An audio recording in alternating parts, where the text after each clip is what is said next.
Moikka vaan, minä on Matti, Paljasalkafysio ja Kipukaupan fysioterapeutti. Tervetuloa jälleen liikevälipalan pariin. Tämän päivän liikevälipalassa me jatketaan kyykyn kanssa puuhastelua ja sen aukomista ja sitä varten siihen tarvitset kepin. Sitten kun oot kepin löytänyt, niin heitäpä ne häiritsevät kengät ja sukat pois jalasta ja ota itsellesi vähän tilaa. Nyt ihan ensimmäisenä minä haluan, että sä löydät sun navan. Ja sitten kun menet sitä vähän alaspäin ja sivuille, niin sä löydät sun suoliluun harjut. Ja nyt se suoliluun harjujen ja navan välinen maasta on se paikka, mihinkä me laitetaan se keppi poikittain. Jotenka, ja jos sulla on vähän masua, niin sä voit ehkä vähän nostaa sitä ja laittaa sen kepin siihen paikalleen ja sitten laskea vatsan rennoksi. Ota sitä kepistä tällä tavalla kiinni, että se on sun käsien ja sun vatsan välissä ja siellä painat käsillä sitä keppiä itseäsi kohden. Ja sen jälkeen lähdet miettimään, että voisitko sie kumartua suoralla selällä sen kepin yli. Semmoiseen 90 asteen kulmaan tuosta lonkista. Ja sen jälkeen nouset takaisin ylös. Käsillä työnnät sitä keppiä taaksepäin, sun takapuoli puskee tonne taaksepäin myös ja yläkroppa suoralla selällä toivottavasti taipuu eteenpäin. Jos sä et saa pidettyä sun selkää mahdollisimman suorana tässä näin, kun sä oot taipumassa eteenpäin ja työntämässä tuota keppiä tonne lonkkia vasten, niin silloin on hankala jättää se keppi sinne koloonsa. Koska jos sun selkä jää pyöreäksi, niin silloin sinne ei muodostu sitä saranaa, mihinkä se keppi pystyy jäämään. Mennäänpä vielä muutama kerta. Taitot eteenpäin, voit koittaa ottaa ne kädet irti ja sitten otat kepin takaisin haltuun ja nouset uudestaan ylös. Kerran vielä.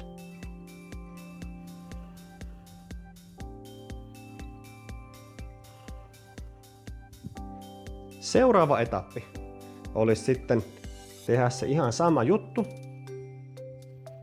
Päästää kädet irti ja sen jälkeen antaa selän pyöristyä sinne kepin yli. Ja antaa itsesi roikkua siellä alhaalla. Se keppi pysyy nyt itsestään siellä paikallansa. Sen jälkeen siellä lähdet nostamaan selkää suoraksi. Otat kepin takaisin haltuun ja nouset pystyyn. Ja mennään uudestaan. Taitat. Päästät kepistä irti ja annat selän pyöristyä sinne alas. Hengailet sinne hetken aikaa. Lähdet ojentamaan. Otat kepin haltuun ja nouset pystyyn. Ja mennään vielä.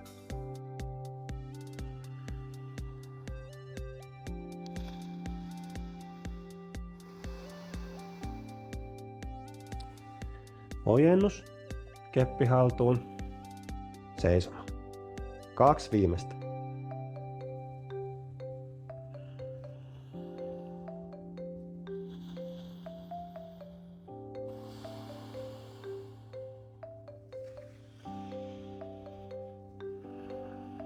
Ja vielä 1.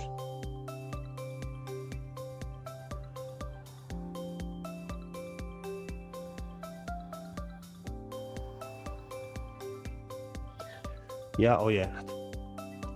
Seuraava etappi on sitten se, että me tehdään se sama taitto.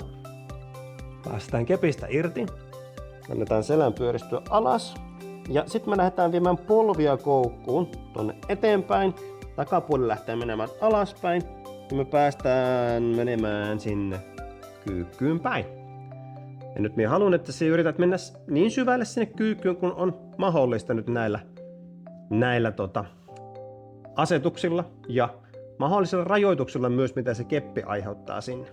Todennäköisesti se alkaa painumaan sinne sun vatsaan vähän tiukemmin ja se saattaa tuntua vähän ikävältä, mutta se mitä siellä tunnet siellä vatsassa on vaan sen vatsan alueen kudosten tiukkuutta, mikä pistää vastaan.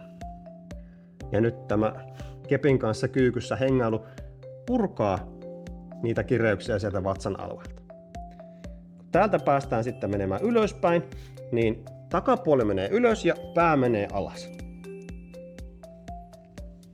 Ja keppi jää sinne, mihinkä se laitettiin. Täältä näin sitten selkä ojentuu ja otetaan käsillä keppi haltuun ja noustaan pystyyn. Tehdäänpä tämä nyt vielä 9 kertaa, niin saadaan 10 täyteen. Taitto. Pyöristys. Polvista koukkuun. Pieni hengailu siellä alhaalla. Takapuoli ylöspää alas. Selän ojennus, keppi haltuun ja pystyyn. 3. kierros. Pyöristä. Istu alas. Hengitä. Takapuoli ylöspää alas. Selän ojennus ja nouse. 4. kierros.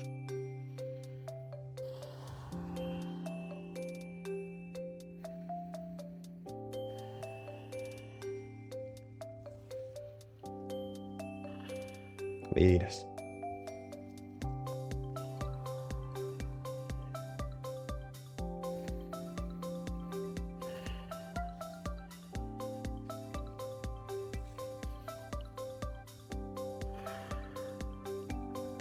Kuudes.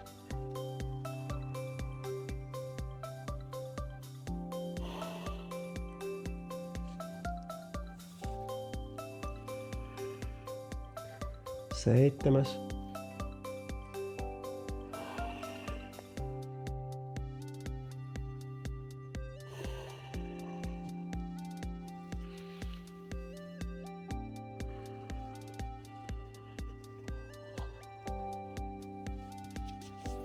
Kahdeksas.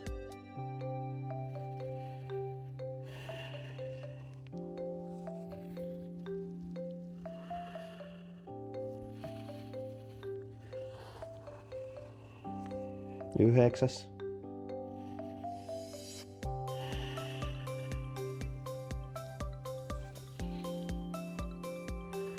Ja viimeinen.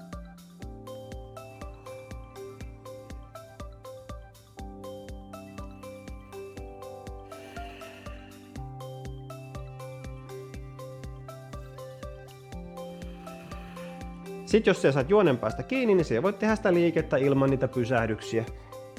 Ja vaan mennä liikkeen päästä toiseen.